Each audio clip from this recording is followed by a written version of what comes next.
Assalamualaikum warahmatullahi wabarakatuh. Baik, hari ini saya akan memaparkan tentang kesimpulan dari tanya jawab kita minggu lalu, yaitu bab 1, konsep dasar metodologi penelitian. Penelitian. Apa itu penelitian? Penelitian adalah penyajian yang sistematis dengan tujuan untuk meningkatkan jumlah pengetahuan.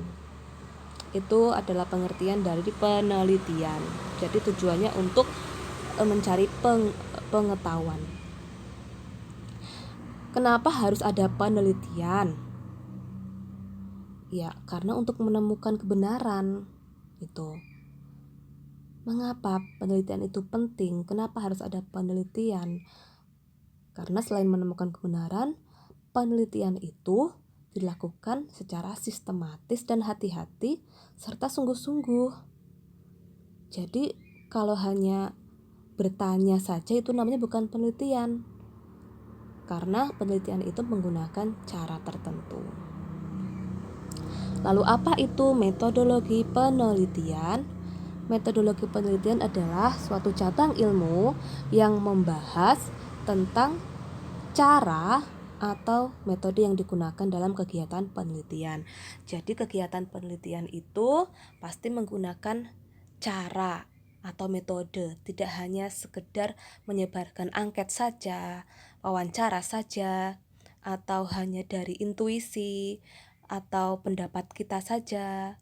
Nah, itu kurang valid nanti hasilnya. Itu ya. Kemudian jenis penelitian. Jenis penelitian itu ada 3.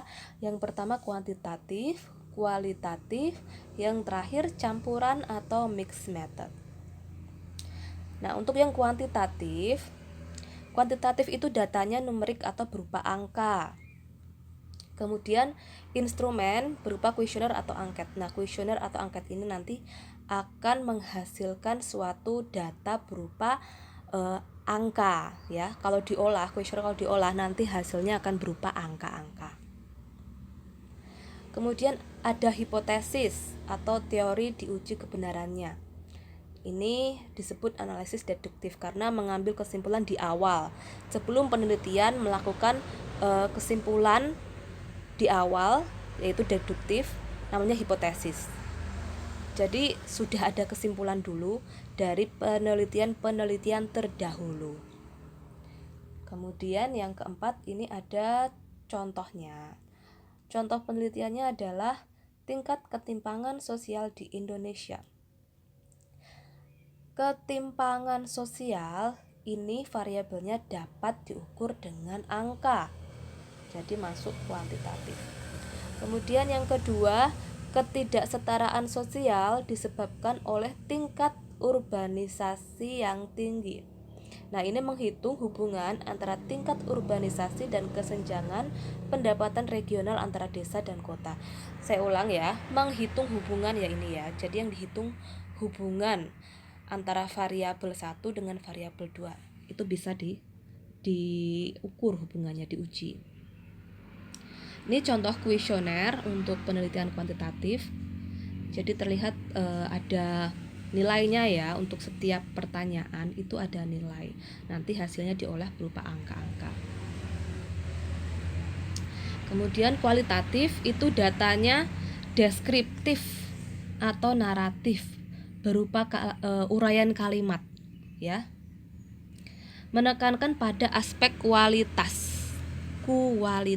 Jadi kalau kita wawancara, yang kita wawancara siapa, isinya berkualitas atau tidak, pertanyaan kita berkualitas atau tidak, jawabannya bagus atau tidak, seperti itu.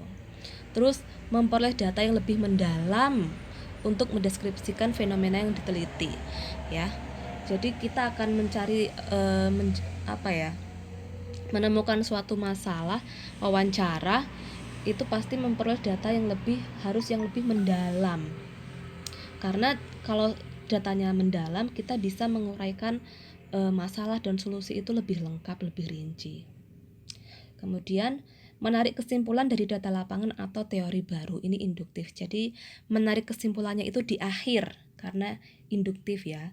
Setelah kita wawancara, kita tahu ternyata hasilnya seperti ini. Nah, itu akan muncul teori baru atau kesimpulan di akhir. Kemudian ini contohnya seni dinding sebagai kritik sosial. Cara seniman jalanan mengekspresikan kritik sosial mereka melalui seni dinding tidak dapat diukur dengan angka ya, tapi melalui wawancara. Kemudian yang ketiga ada metode campuran atau mixed method. Satu metode cenderung lebih dominan dibanding lainnya. Biasanya yang dominan ini akan kuantitatif. Dengan kata lain, satu metode berperan sebagai komplementer atau pelengkap metode yang lainnya. Biasanya sebagai pelengkap itu kualitatifnya. Waktunya lebih lama memang, tapi hasilnya bisa lebih optimal karena data yang diperoleh itu saling melengkapi. Contoh nih, tingkat perceraian di kalangan mereka yang menikah muda di Indonesia. Kesimpulan kalau penelitian kuantitatif adalah mereka yang menikah sebelum usia 20-an lebih banyak mengalami perceraian dibanding kelompok umur lain. Jadi datanya itu berupa angka.